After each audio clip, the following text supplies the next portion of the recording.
नमस्कार बच्चों, आज हम पढ़ेंगे सूरदास के पद।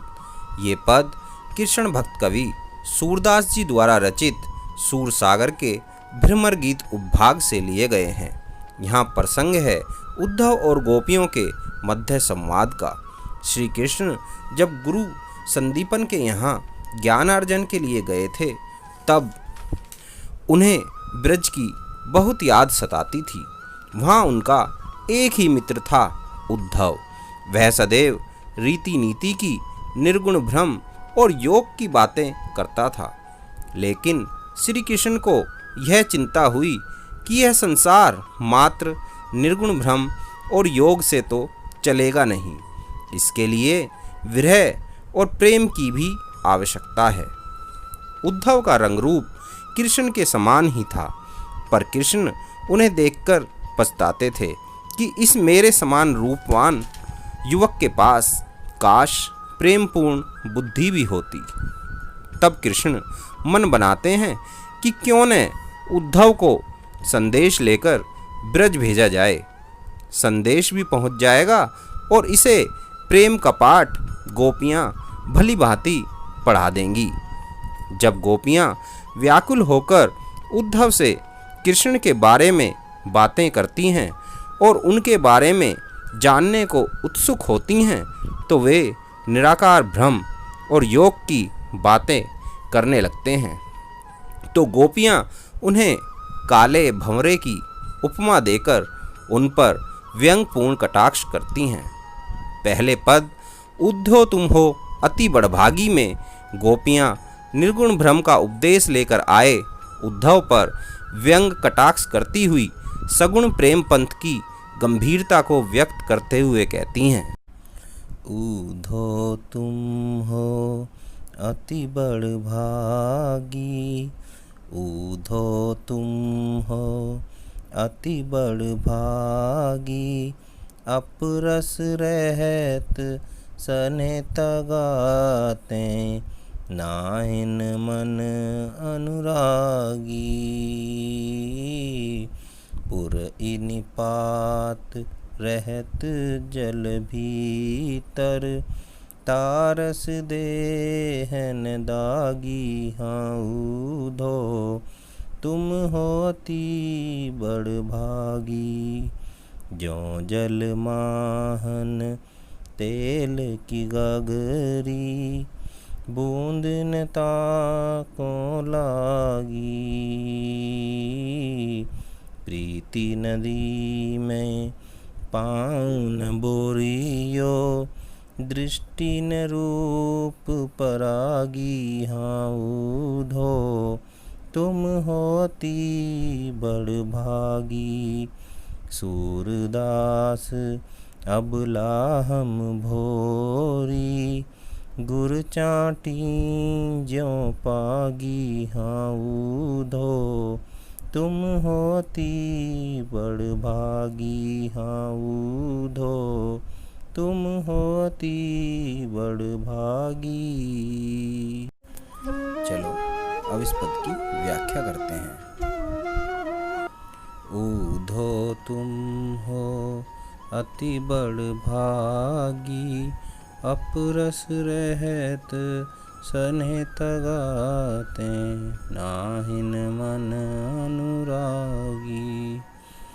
गोपियां उद्धव पर व्यंग करती हुई कहती हैं कि हे उद्धव, तुम तो बड़े ही भाग्यशाली हो, क्योंकि तुम कृष्ण के समीप रहकर भी उनके प्रेम रूपी धागे के बंधन में नहीं बंध पाए हो, और न ही तुम्हारे मन में कृष्ण के प्रति अनुराग उत्पन्न हो पाया है। एक उदाहरण देते हुए गोपियां उद्धव से कहती हैं। पुर निपात रहत जल भीतर, तारस देहन दागी।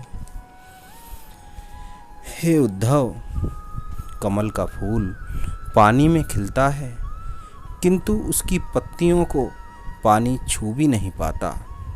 उसी प्रकार तुम श्री कृष्ण के पास रहते हुए भी उनके प्रेम से अछूते हो, और तुम्हारे ऊपर श्री कृष्ण के प्रेम का कोई भी दब्बा नहीं रख पाया है। गोपियाँ उद्धव पर व्यंग करते हुए एक अन्य उदाहरण देते हुए कहती हैं, ज्यों जल माहन तेल की गगरी, बूंद न ताको लागी।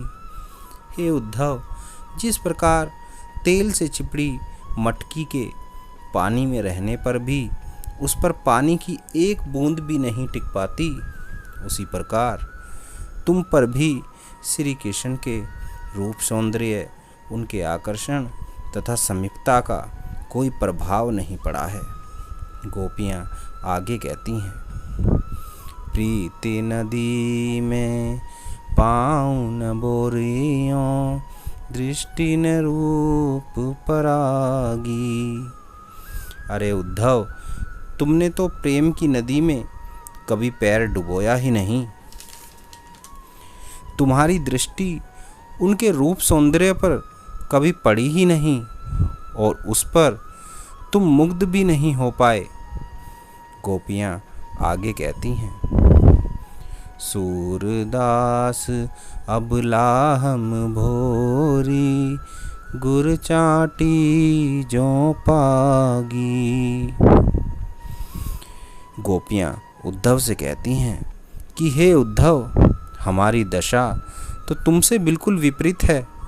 हम तो बड़ी भोली भाली और असहाय ग्रामीण स्त्रियां हैं और हम श्री कृष्ण के रूप सौंदर्य एवं प्रेम में इस प्रकार खो गई हैं जैसे गुड़ में चींटी लिपट जाती है, और श्री कृष्ण के प्रेम से अलग रहना हमारे लिए संभव नहीं है। अब हम पढ़ेंगे दूसरा पद, मन की मन ही मांझ रही। उद्धव जब गोपियों को योग ज्ञान का संदेश देते हैं तो उनके संदेश को सुनकर गोपियाँ कृष्ण के प्रति अपने प्रेम की अनन्यता प्रकट करती हैं और स्वीकार करती हैं कि उनकी सभी अभिलाषाएं मन में ही रह गई। कृष्ण के प्रति अपने प्रेम की गहराई को अभिव्यक्त करते हुए गोपियाँ उद्धव से कहती हैं, मन की मन ही मांझ रही, मन की मन ही मांझ रही, कहिए जाई कौन पेउधो, कहिए जाई कौन पेउधो, नाही परत कही, अवधि आधार आस आवन की, तन मन बिथा सही, मन की मन ही मांझ रही। अब इन जोग संदेश नि सुनी सुनी, अब इन जोग संदेश नि सुनी सुनी, बिरहनि बिरह दही,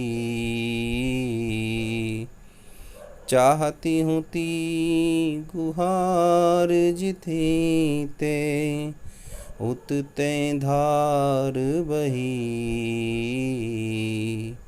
मन की मन ही मांझ रही।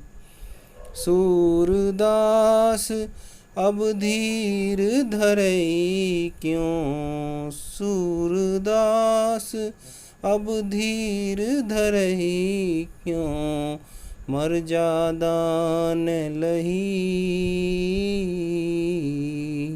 मन की मन ही मांझ रही, मन की मन ही मांझ रही। चलो बच्चों, अब इस पद की व्याख्या करते हैं।